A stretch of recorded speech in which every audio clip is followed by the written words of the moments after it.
Well, it was somewhere in the late 60s when I first began to realize that I actually committed a crime and was serving a life sentence in the state of Texas. And that's when he shot through my hat brim, just about a quarter of an inch from my head, and just missed my ear. All of them was white, no blacks around, and I didn't know, I was in fear of my life anyway, and I just kept on fighting, until I felt that it was time for me to leave. He didn't kill him because he was white, he just killed him because he's mad at the world. I'm not a violent person, but drugs will make you do things, blind.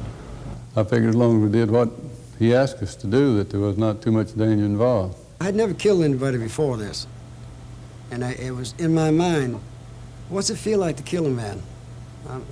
How am I going to feel about it?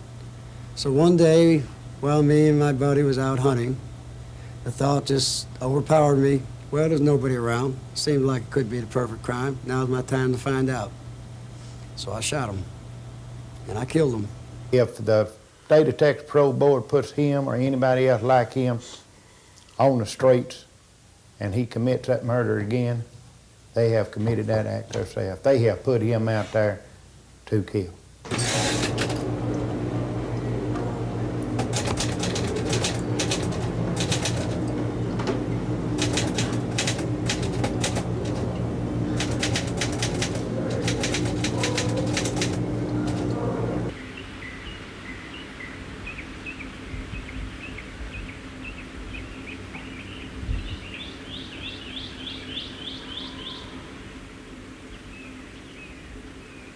The Texas Department of Corrections, the state prison system of Texas, is a sprawling agricultural and industrial empire. Presently, 15 prison units and farms on approximately 100,000 acres produce an economic base that keeps the price of maintaining each prisoner below 1/4 the cost northern states have to pay. TDC at present holds more than 28,000 men in custody, the largest prison population in the nation. Roughly speaking, 1/10 of the 28,000 are doing life sentences. From the men whose death sentences were commuted in 1972 as a result of the Supreme Court's decision on the death penalty, to the man convicted of habitual criminality, as evidenced by his 3 convictions for forging checks, to the armed robbers and barroom killers, and even the policeman who raped and murdered a 3-year-old girl. These men doing life in Texas are a very mixed lot.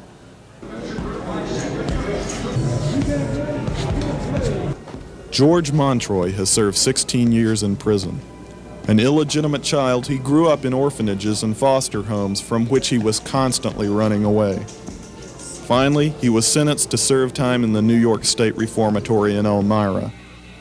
When he was released, he fraudulently enlisted in the military. Some months later, AWOL from the Army, Montroy was sentenced to life imprisonment for murdering a Waco, Texas man, Walter Gillespie, who had given him a lift on a deserted highway. At the time, Montroy was on the run from another murder he had just committed in Clarksville, Tennessee. You have to remember now that I was in the 101st Airborne. And from the day one that I went to the 101st, up until the time of the murder, they had been training me to kill. They had trained me in 1,900 different ways how to kill a man. At close combat, long range, or however. And I had always wondered, I had never killed anybody before this. And it was in my mind, what's it feel like to kill a man? How am I going to feel about it? Well, that was a dude and I was so-called friends. It was one of them things. And we shared the same girls at the time, shared a lot of things, the same clothes. A lot of times on weekends when I didn't have any place to go, I stayed at his apartment.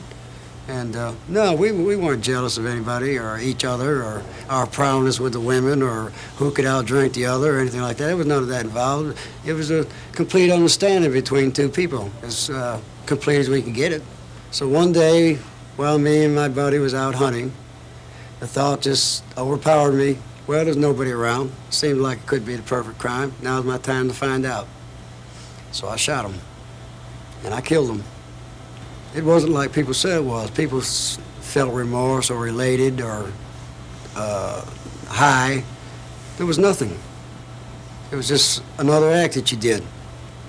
After I buried my friend, I started down toward Texas. Well, the Mexico border, I was going to go to Mexico, so they couldn't, long arm of the law couldn't reach me.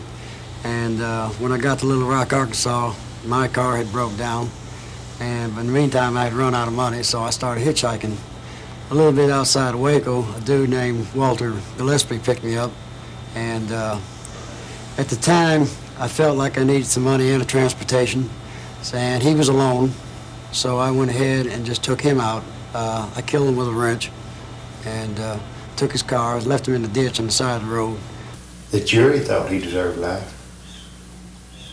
12 people that wasn't even involved in our family. You know, and I was at the trial. And mother, well, all three of us was, and there wasn't a person on there that we knew, none whatsoever. So they felt like he deserved life. At the time that they felt justified in me having this life sentence, there was ample reason for them to feel that way. I had just killed their loved one. Now, 16 years later, they shouldn't feel that way. I feel they shouldn't feel that way. I wouldn't feel that way. He's dead. He's of no consequence to the family. The gap that he left has already been filled. The money-making aspect to keep that family in existence is adequately supplied. The only gap that couldn't be filled was the memory gap. You see? And that's of no financial or physical value to anybody. It's just something that they have to live with. And sooner or later, we all know that time softens any blow. And they're going to forget it. No, there's no way we'll ever forget. Never. But we wouldn't have to bury him. We had to go out there and identify the body after he had mutilated.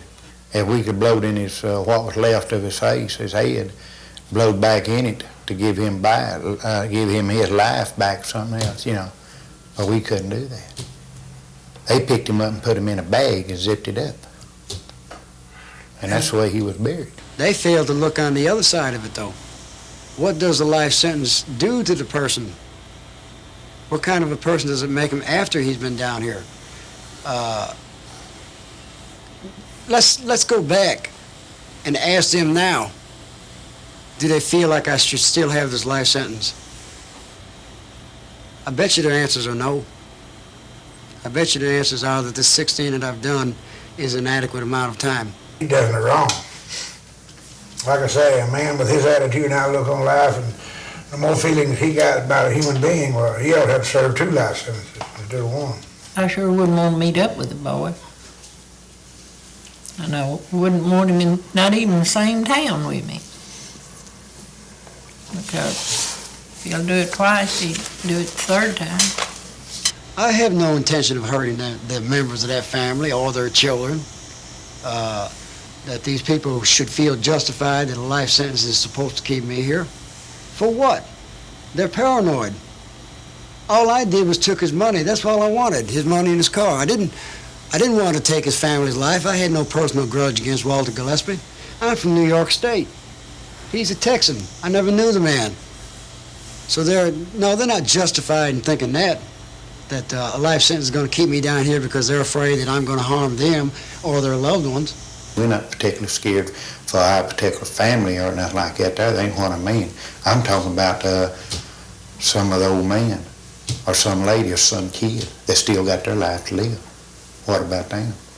I have been out of trouble for, well, other than trivial or what you call misdemeanor charges, for almost 7 years now. And I have kept up my attitude and conduct and my work attitudes and my educational endeavorments and my vocational and do good work down here.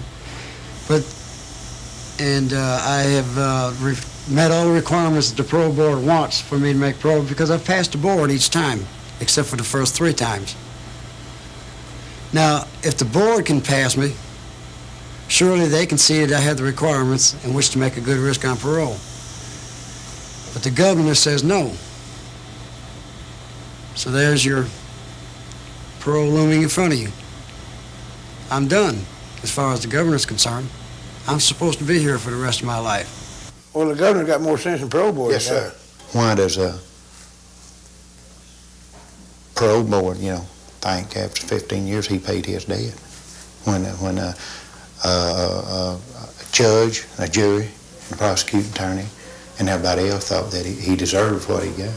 If I knew then, when they handed me this life sentence, what I was going to be going through, then I don't believe I would have made no deal with no DA. I believe I just went ahead and let them burn me, because you have no idea how many times I've died down here, from day to day. So why not just do it once and get it over with? I have been to the treatment center 4 times because temporarily I broke down under the pressures of this life sentence. And each time I get out of the treatment center, it's in the back of my mind, I'm coming back to this same stuff, the same stuff. And I said, God, can I take it another year? Every time I get a put off, 5 times the governor's put me off, 5 times I've had the requirements to make parole. And each year, the same thought at this time of year when I come up for parole, can I make it another year? Can I stay alive another year? George Montroy, eligible for parole.